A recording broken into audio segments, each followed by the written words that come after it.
Hi! Hello! నమస్తే. Welcome to my channel by. ఈ channel కొత్తగా చూస్తున్నట్టయితే ముందుగా సబ్స్క్రైబ్ చేసుకోండి. అలాగే నేను చెప్పే వీడియోని సమాచారం అందరికీ షేర్ చేయండి బే. అయితే ఈరోజు మన టాపిక్ వచ్చేసి మన ఎన్టీఆర్ అన్న ఫ్యాన్స్ గురించి బే.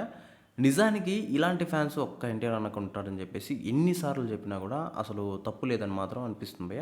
ఏంటంటే నిన్న ఒక విషయం జరిగింది బే. అంటే నిన్న మొన్న మన యూకేలో అసలు వార్ 2లో అంటే రియల్ వార్ 2లో జరిగిన ట్యాంకర్లు ఎత్తుకొని కొంచెం మనోళ్ళు ఒక ఇదైతే రీల్ అయితే చేశారు భయ్. అది చూసిన తర్వాత అసలు ఇలాంటి ఫ్యాన్స్ అయితే ఎన్టీఆర్ అన్నకు తప్పించి ఇంకెవ్వరికి ఉంటారని చెప్పేసి నేనైతే అనుకుంటున్నాను భయ్.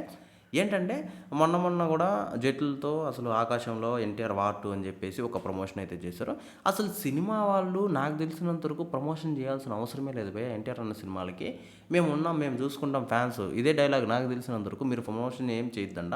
మేమున్నాం, మేమే ప్రమోషన్ చేసుకుంటాం సినిమాని అని చెప్పేసి చేయడంలో మాత్రం అసలు ఎన్టీఆర్ అన్న ఫ్యాన్స్ ఎక్కడ కూడా తగ్గేట్టుగా లేరు భయ్య. అసలు అలాంటి ఆలోచనలు ఎలా వస్తాయి భయ్య?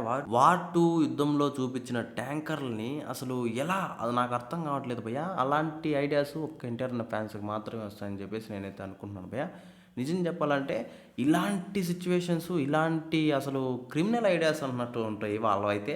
అసలు కల్ట్ ఫ్యాన్స్ అని చెప్పొచ్చు భయ్య. అసలు ఎవరన్నా వాళ్ళ గురించి మాట్లాడితే ఇంక కొట్టేస్తారేమో అన్న టైప్‌లో అయితే అనిపిస్తుంది. ఇంకా అది వేరే లెవెల్ అని చెప్పొచ్చు. నాకు ఇప్పటిదాకా చూసిన నిజంగా చెప్తున్నాను.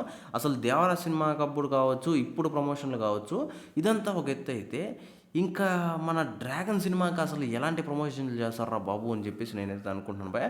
అంటే 'దేవర' సినిమాకి సముద్రంలో చేపను అంటే సొరచేపనైతే ఒక ప్రమోషన్‌గా చేశారు. ఇప్పుడొచ్చేసి యుద్ధ ట్యాంకర్‌లతో అయితే ప్రమోషన్ చేశారు భయ్యా. ఇంకా 'డ్రాగన్' సినిమాకి ఎలా చేస్తార్రా అనే టైప్‌లో అయితే ఆలోచిస్తేనే దడ పుడుతుందని చెప్పొచ్చు. చాలామందికైతే ఆతృతగా ఉన్నారని కూడా చెప్పొచ్చు భయ్యా.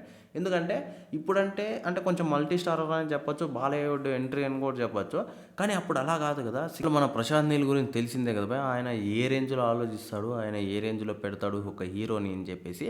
అలాంటిది మన 'ఎన్టీఆర్' అన్న ఇంకా అక్కడ ఎలా పెర్ఫార్మన్స్ చేస్తాడు, అక్కడ ఎలా చూపించబోతున్నారు అని చెప్పేసి తలుచుకుంటేనే ఒక దడ పుడుతుందని చెప్పొచ్చు. అప్పుడు ఫ్యాన్స్ ఏ రకంగా రియాక్ట్ అయ్యి ఎలాంటి ప్రమోషన్‌లు చేస్తారు అని తలుచుకోవడంలోనే ఒక హై పుట్టిందని చెప్పేసి, ఒక ఆలోచనలోనే ఒక భయం పుడుతుందని చెప్పేసి నేనైతే అనుకుంటున్నాను బే.